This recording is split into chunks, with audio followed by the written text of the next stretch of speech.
क्या आपने कभी सोचा है कि एक राजा जिसने पूरी पृथ्वी को पुनः उपजाऊ बनाया, वह स्वयं ज्ञान की तलाश में किनके चरणों में झुका? आज हम आपको लिए चल रहे हैं भागवत पुराण के अद्भुत अध्याय में, जहां सूर्य के समान तेजस्वी सनकादि ऋषि धरती पर अवतरित होते हैं और महाराज पृथु को देते हैं दिव्य ज्ञान का उपदेश। यह सिर्फ एक कथा नहीं, बल्कि एक जीवन दर्शन है, विनय, भक्ति और आध्यात्मिक जागरण का संदेश।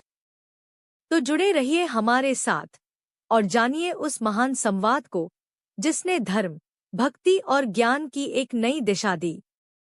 महाराज पृथु को सनकादिकों का उपदेश। जब राजा पृथु जनता की भलाई के लिए प्रयासरत थे और लोग उनसे प्रार्थना कर रहे थे, ठीक उसी समय 4 तेजस्वी ऋषिगण वहां आ पहुंचे। ये ऋषि थे सनक, सनंदन, सनातन और सनत कुमार, जिन्हें सनकादि के नाम से जाना जाता है। वे बहुत ही दिव्य रूप वाले थे और उनके तेज से संपूर्ण वातावरण प्रकाशित हो रहा था, जैसे सूर्य का प्रकाश अंधकार को दूर करता है। राजा पृथु और उनके साथ उपस्थित सभी लोगों ने इन मुनियों को देखा और तुरंत पहचान लिया कि ये साधारण व्यक्ति नहीं, बल्कि सिद्ध पुरुष हैं, ऐसे तपस्वी जो संसार के पापों को दूर करने की शक्ति रखते हैं।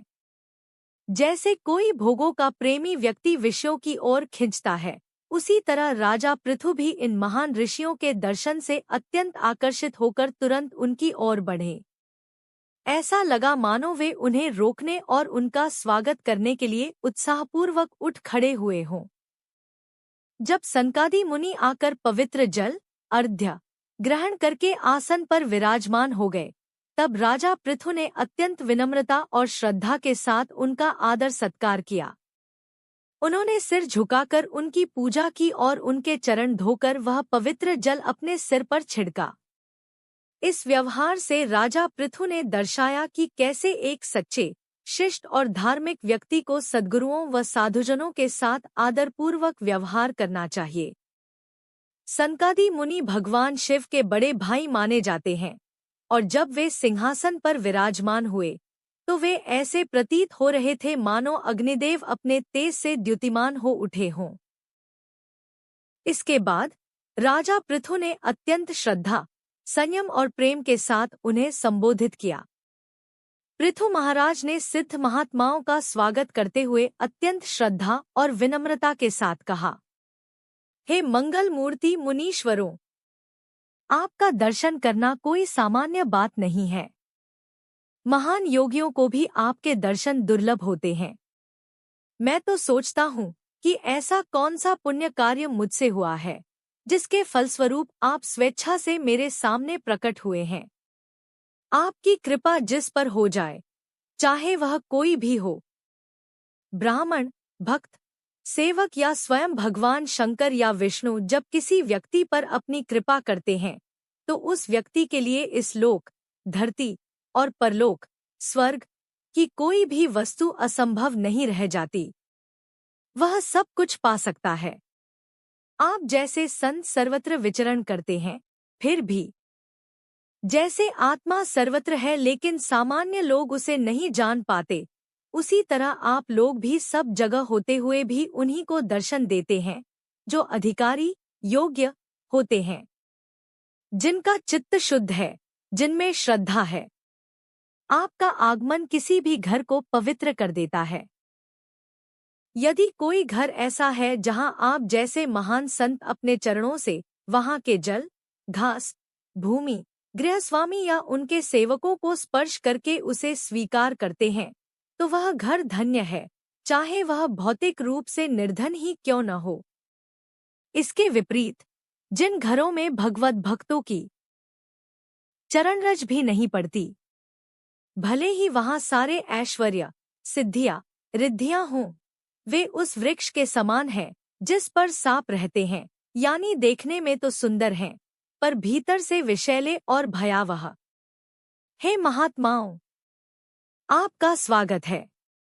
आप बचपन से ही मुमुक्षु, मोक्ष की इच्छा रखने वाले हैं और आपने ब्रह्मचर्य, संयम, ध्यान जैसे श्रेष्ठ व्रतों का पालन बहुत श्रद्धा से किया है। आपने आत्म साक्षात्कार की कठिन साधना की है। हम लोग तो संसार के जाल में उलझे हैं। हमने केवल इंद्रियों के सुख को ही जीवन का परम लक्ष्य मान लिया है। इस कारण से हम दुहक और संकट के जाल में फंसे हुए हैं। आप जैसे संतों के सामने प्रश्न करना भी अनुचित लगता है, क्योंकि आप तो आत्मा में लीन रहते हैं। आपके लिए न सुख है न दुख, आप द्वंद्व से परे हैं। फिर भी हम आपके शरणागत हैं।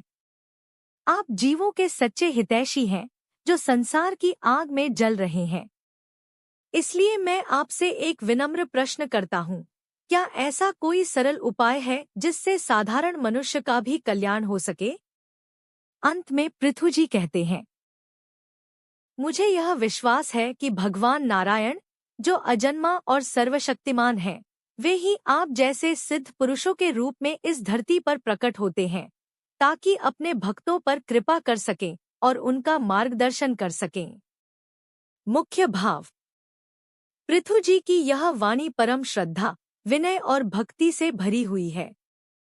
उन्होंने यह स्वीकार किया कि संतों का दर्शन अत्यंत दुर्लभ है और उनका मिलना ही मोक्ष की ओर पहला कदम है। उन्होंने यह भी पूछा कि साधारण लोगों के लिए इस संसार से मुक्ति पाने का सहज उपाय क्या है। श्री मैत्रेय जी कहते हैं, जब राजा पृथु ने संतुलित, गंभीर, सीमित और अत्यंत मधुर वाणी में अपने प्रश्न रखे, तो उन वचनों को सुनकर सनत कुमार जी बहुत प्रसन्न हुए। वे थोड़ी सी मुस्कान के साथ बोले। सनत कुमार जी का उत्तर, हे राजन, आपने जो प्रश्न किया है वह ऐसा है जो सब कुछ जानने के बाद भी पूछा गया है, और वह भी सब प्राणियों के कल्याण के उद्देश्य से। यही तो सच्चे संत और महापुरुषों की विशेषता होती है। वे केवल अपने लिए नहीं, बल्कि सबके कल्याण की भावना से ही कार्य करते हैं। संतों की सभा, जहाँ श्रोता, जो प्रश्न करता है, और वक्ता, जो उत्तर देता है, दोनों ही धर्म और भक्ति में तत्पर होते हैं, वह सभा संसार के लिए कल्याणकारी होती है। क्योंकि वहाँ जो कुछ भी कहा और सुना जाता है, वह सभी को सही मार्ग दिखाता है। भक्ति की विशेषता। सनत कुमार आगे कहते हैं कि हे पृथु महाराज, यह स्पष्ट है कि आपके हृदय में भगवान मधुसूदन, श्रीहरि के चरण कमलों के गुणों में गहरी और अडिग भक्ति है। ऐसी प्रेम भाविनी भक्ति हर किसी को प्राप्त नहीं होती, और जब यह भक्ति किसी को मिल जाती है, तो वह हृदय में छिपे विकारों, वासना, क्रोध, मोह आदि को जड़ से मिटा देती है, जो कि अन्य किसी उपाय से इतनी जल्दी समाप्त नहीं होते। शास्त्रों का मत। सनत कुमार जी बताते हैं कि शास्त्रों में बहुत सोच विचार कर बताया गया है कि शरीर, इंद्रियां और भौतिक वस्तुएं आत्मा से अलग हैं। यह समझना और उनसे वैराग्य रखना जरूरी है। साथ ही अपने आत्मस्वरूप, निर्गुण ब्रह्मा में अटूट प्रेम और लगाव ही सच्चे कल्याण का साधन है। कल्याण के साधन, मार्ग। सनत कुमार जी बताते हैं कि आत्मकल्याण के लिए मनुष्य को निम्न बातों का पालन करना चाहिए। गुरु और शास्त्रों की वाणी पर अटल विश्वास रखना, भागवत धर्मों का पालन करना, तत्वज्ञान की जिज्ञासा रखना, ज्ञानयोग में निष्ठा रखना, भगवान श्रीहरि की उपासना करना, नित्य श्रीहरि की कथाएं सुनना, इंद्रिय भोग में रत लोगों की संगति से बचना, वस्तुओं के प्रति आसक्ति और संग्रह की प्रवृत्ति छोड़ना, अधिकतर समय आत्मा में तृप्त रहना, एकांत में रहने की रुचि रखना, किसी भी प्राणी को पीड़ा न देना, निवृत्ति मार्ग में रत रहना, त्याग का जीवन, श्रीहरि के चरित्रों को श्रवण, मनन और गायन करना, निष्काम भाव से यम नियमों का पालन करना, कभी किसी की निंदा न करना, अपने योगक्षेम, रक्षा व प्राप्ति की चिंता न करना, सुख दुख, सर्दी गर्मी जैसे द्वंद्वों को सहन करना, भक्तों के कानों को सुख देने वाले हरि कथा को सुनना। इन सब के अभ्यास से व्यक्ति को संसार के संपूर्ण भौतिक प्रपंच से वैराग्य हो जाता है और वह निर्गुण ब्रह्मा आत्मा के शुद्ध स्वरूप में स्वतः ही प्रीति करने लगता है। ज्ञान की अग्नि से लिंगदेह का विनाश। जब ब्रह्मा में यह सुदृढ़ प्रीति हो जाती है तब व्यक्ति एक सद्गुरु की शरण लेता है। फिर ज्ञान और वैराग्य के प्रभाव से उसके भीतर की वासनाएं मिट जाती हैं और वह अपने सूक्ष्म लिंग शरीर को आत्मज्ञान की अग्नि में भस्म कर देता है। जैसे लकड़ी से अग्नि उत्पन्न होती है और वह उसी लकड़ी को जला देती है।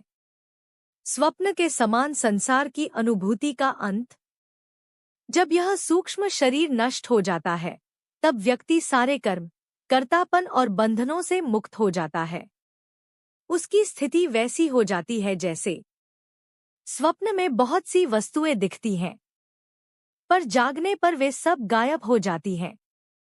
उसी प्रकार यह जीव फिर न शरीर के वस्तुओं जैसे बर्तन, कपड़े आदि को देखता है, न भीतर के अनुभव, सुख दुख, इच्छा आदि को। वे सब तिरोहित हो जाते हैं। जीव परमात्मा के बीच का भेद समाप्त। यह भेद जीव और परमात्मा के बीच जब तक मन, अंतःकरण की उपाधियां रहती हैं, तब तक रहता है। इंद्रियों और अहंकार के साथ तब तक अनुभव होता है, पर जब अंतःकरण शुद्ध होकर समाप्त हो जाता है, तब ये भेद भी मिट जाते हैं और आत्मा परमात्मा एक ही अनुभव होते हैं। निष्कर्ष। सनत कुमार जी के इस उपदेश का सार यह है कि भक्ति, ज्ञान और वैराग्य ये तीनों मनुष्य को इस संसार से मुक्त कर सकते हैं।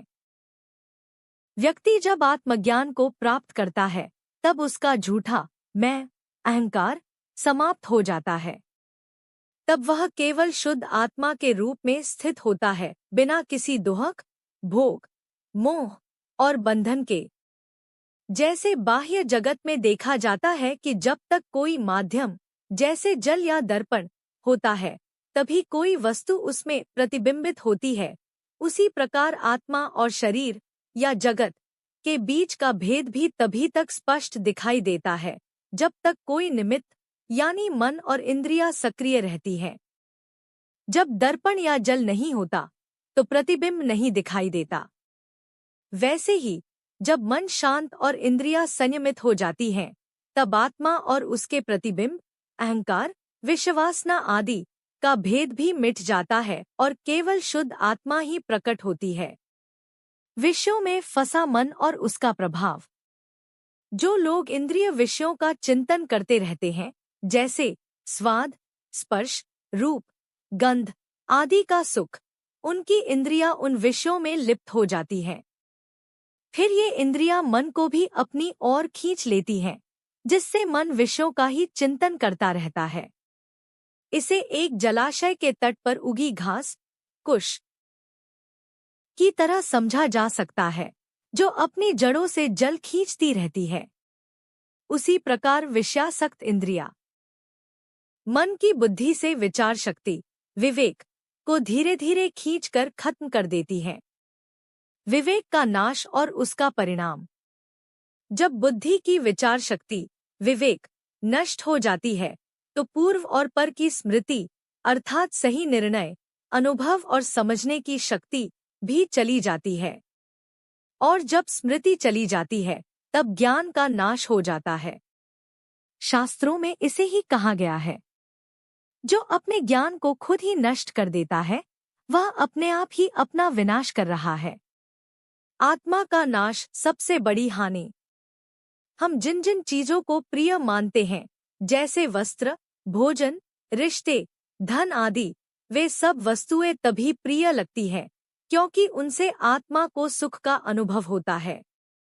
लेकिन जब आत्मा का ज्ञान ही नष्ट हो जाता है तो जिनके कारण चीजें प्रिय थीं, वही आधार ही समाप्त हो जाता है।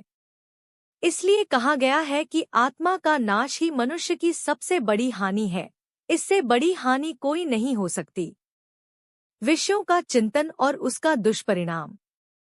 धन, स्त्री, भोगविलास आदि विषयों के प्रति जो लगातार चिंतन करता है वह धीरे धीरे धर्म, कर्तव्य, अर्थ, धन की मर्यादा, काम, इच्छाओं की शुद्धता और मोक्ष, आत्ममुक्ति, इन चारों पुरुषार्थों से दूर हो जाता है। विषय चिंतन से उसका ज्ञान और विवेक भ्रष्ट हो जाता है और अंततः वह वृक्ष या पत्थर जैसे जड़ शरीरों में जन्म लेता है, अर्थात पतन हो जाता है। विषयों से बचाव क्यों जरूरी है?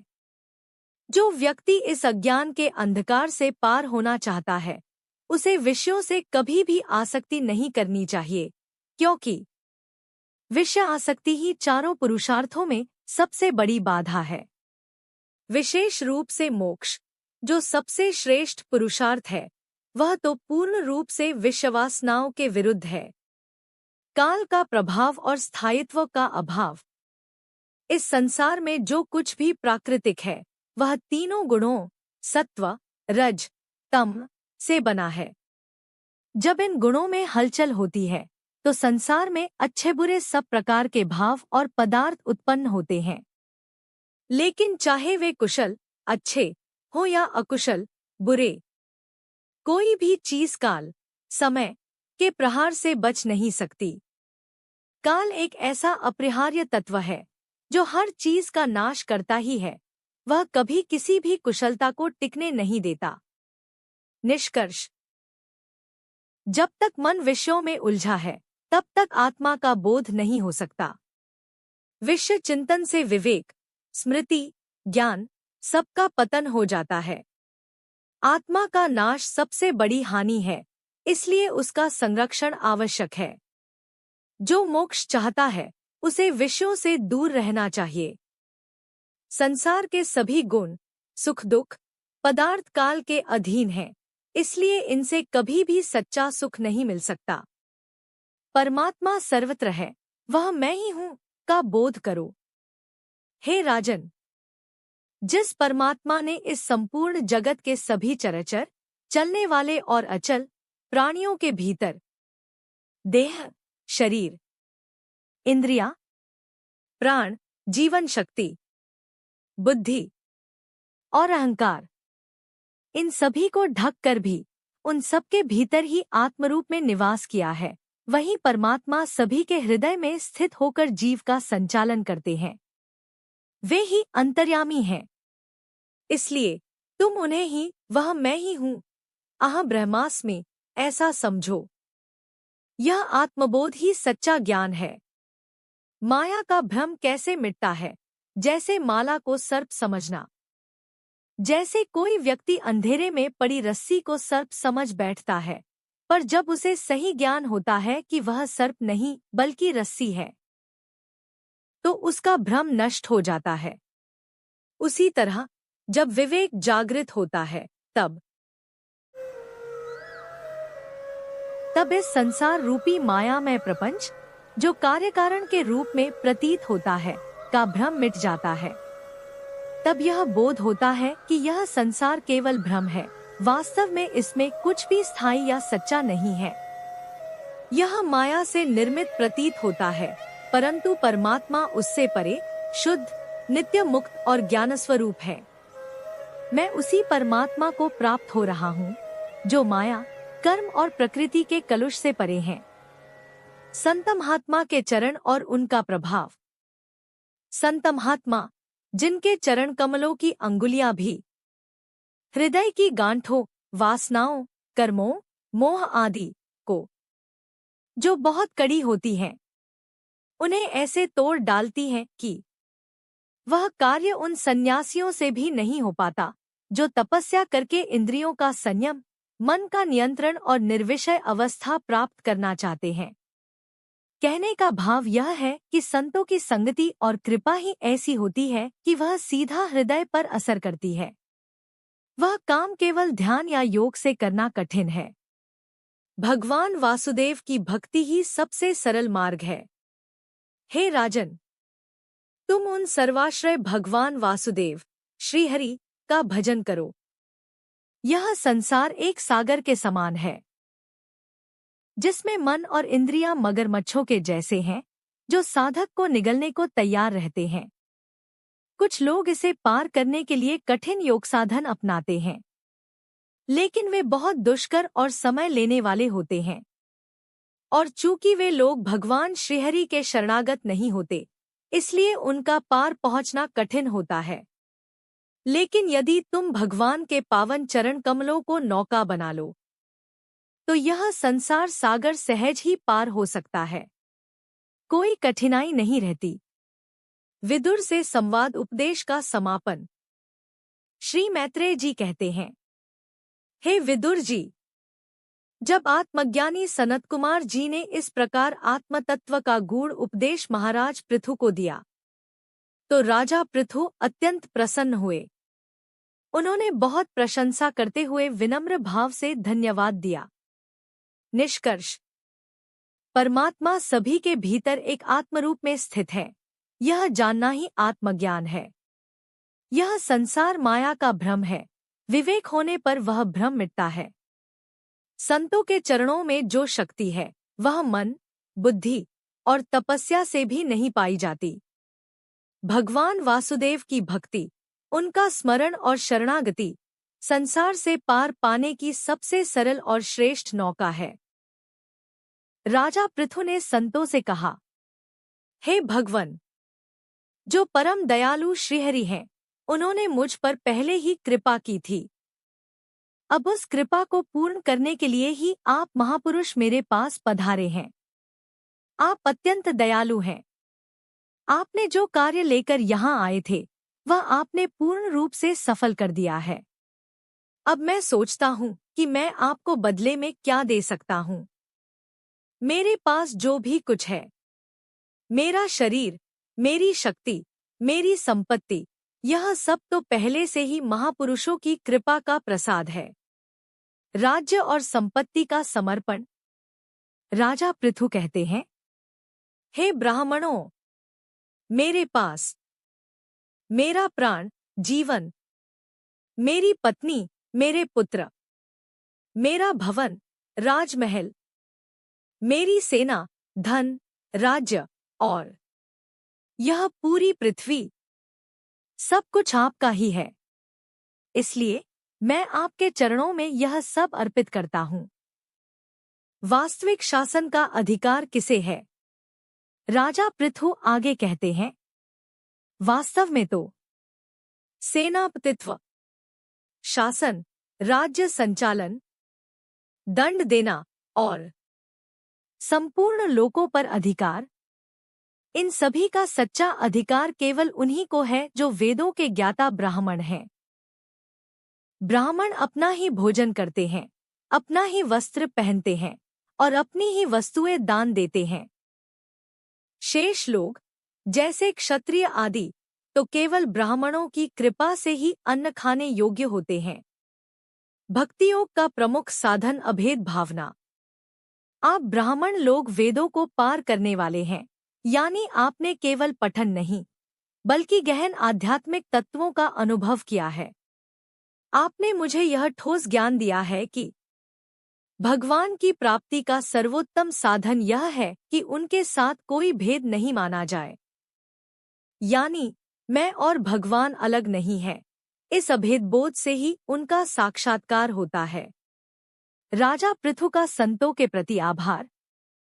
हे महात्माओं, आपकी कृपा इतनी महान है कि उसके बदले में कुछ देना असंभव है। जो भी कोशिश करेगा, वह अपनी ही हंसी कराएगा। इसलिए आपने जो उपकार किया है, उसी से सदा संतुष्ट रहें। मैत्रेय ऋषि द्वारा वर्णन। श्री मैत्रेय जी कहते हैं, जब सनकादि जैसे आत्मज्ञानी महापुरुषों ने आत्मज्ञान का उपदेश पूर्ण कर दिया, तब राजा पृथु ने उनकी पूजा की और उनके शील, सद्गुणों की सबके सामने प्रशंसा की। इसके बाद सनकादि ऋषि आकाश मार्ग से वापस चले गए। राजा पृथु की आत्मस्थित अवस्था। आत्मज्ञान प्राप्त करने के बाद राजा पृथु पूर्ण रूप से आत्मा में स्थित हो गए।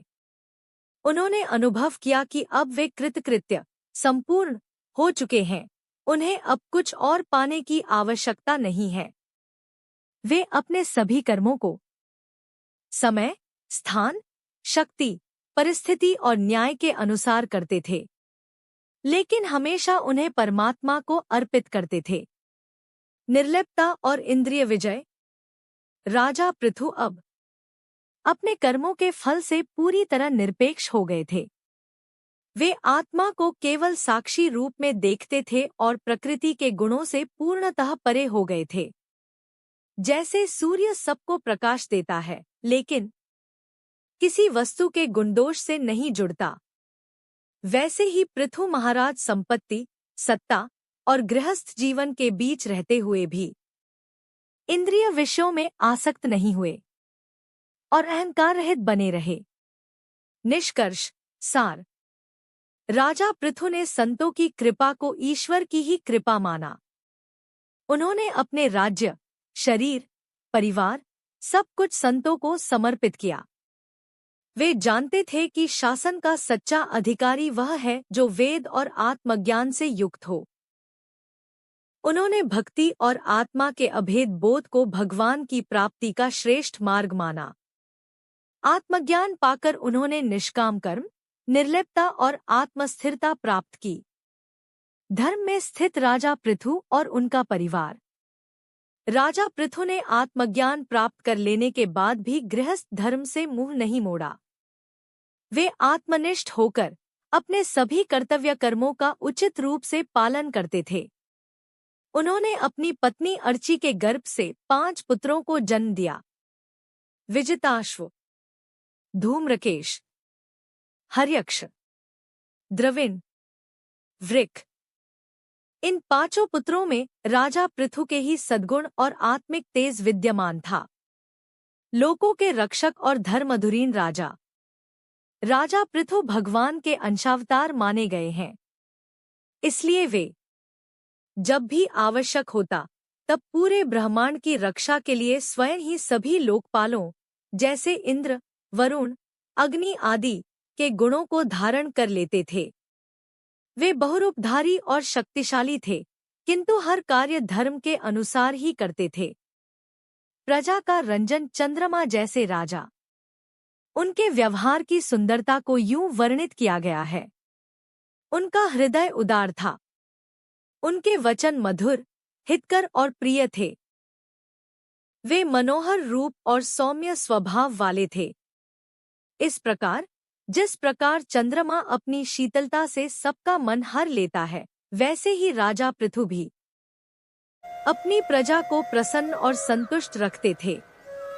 राजा शब्द उनके लिए वास्तव में सार्थक हो गया था। सूर्य के समान न्यायकारी और दानवीर। राजा पृथु की नीति और न्याय की तुलना सूर्य से की गई है।